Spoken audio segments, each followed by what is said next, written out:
আসসালামু আলাইকুম। আজ আমি আপনাদের সাথে শেয়ার করব কিভাবে বাড়িতেই বানিয়ে ফেলতে পারবেন সহজ উপায়ে পারফেক্ট মোজারেলা চিজ। এইভাবে একবার মোজারেলা চিজ বানানো শিখে গেলে আপনাদেরকে আর কখনোই দোকান থেকে কিনে আনতে হবে না। তো চলুন ভিডিওটি শুরু করা যাক। চিজ বানানোর জন্য প্রথমে আমি নিয়ে নিচ্ছি 3 টেবিল চামচ লেবুর রস।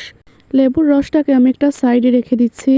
এইদিকে চুলায় আমি খাঁটি ঘন গরুর দুধ বসিয়েছি জাল করার জন্য।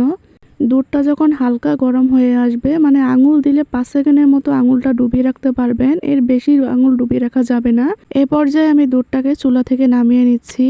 নিয়ে যে লেবুর রসটা রেখেছিলাম সেই লেবুর রসটা অল্প অল্প করে মিশিয়ে দিচ্ছি আর একটা ছাঁকনির সাহায্যে আলতো হাতে নেড়ে দিচ্ছি। খুবই আলতো হাতে নেড়ে দিতে হবে, তাড়াহুড়া করে মেশানো যাবে না, তাহলে চিজটা ভালো হবে না। দেখুন আমার চিজটা কিন্তু জমতে শুরু করেছে। দেখুন ঠিক কতটা পরিমাণ চিজ হয়েছে। আমি চিজটাকে আবারও ঢেলে দিচ্ছি দুধের মধ্যে। আমার দুধটা এখনও সাদা রয়ে গিয়েছে, তাই এখানে আমি আরও 1 টেবিল চামচের মতো লেবুর রস দিয়ে দিচ্ছি। লেবুর রস দিয়ে দেওয়ার পর আমি 2 মিনিট মতো রেখে দিব, কোনো নাড়াচাড়া করব না। 2 মিনিট পর আমি চিজটাকে তুলে নিচ্ছি।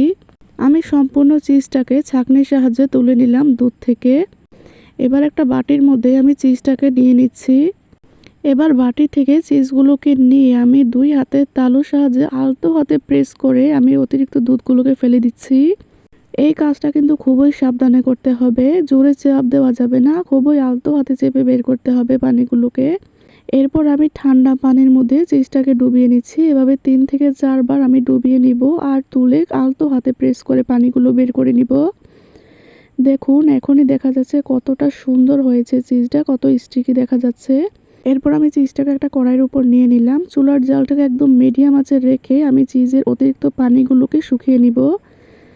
দেখুন চিজটা এই পর্যায়ে কতটা স্টিকি দেখা যাচ্ছে, একদম চামচের সাথে লেগে উঠে আসছে। এভাবে 2 থেকে 3 মিনিট চুলার জালটাকে লো আঁচে রেখে রান্না করে নিলে চিজের অতিরিক্ত পানিগুলো শুকিয়ে যাবে আর চিজটা একদম আলাদা হয়ে যাবে। চিজটা কিন্তু অবশ্যই একটু পরপর নেড়ে দিতে হবে, নয়তো চিজটা চারদিক থেকে পুড়ে যাবে। দেখুন চিজের অতিরিক্ত পানিটা শুকিয়ে গিয়েছে আর চিজটা আলাদা হয়ে গিয়েছে এরকম।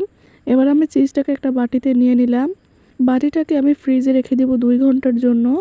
2 ঘন্টা পর চিজটা একদম সেট হয়ে গিয়েছে। দেখুন কতটা সুন্দর হয়েছে। আমি আপনাদেরকে একটু গ্রেট করে দেখিয়ে দিচ্ছি। আজকের চিজ রেসিপিটা কেমন লাগলো অবশ্যই জানাবেন।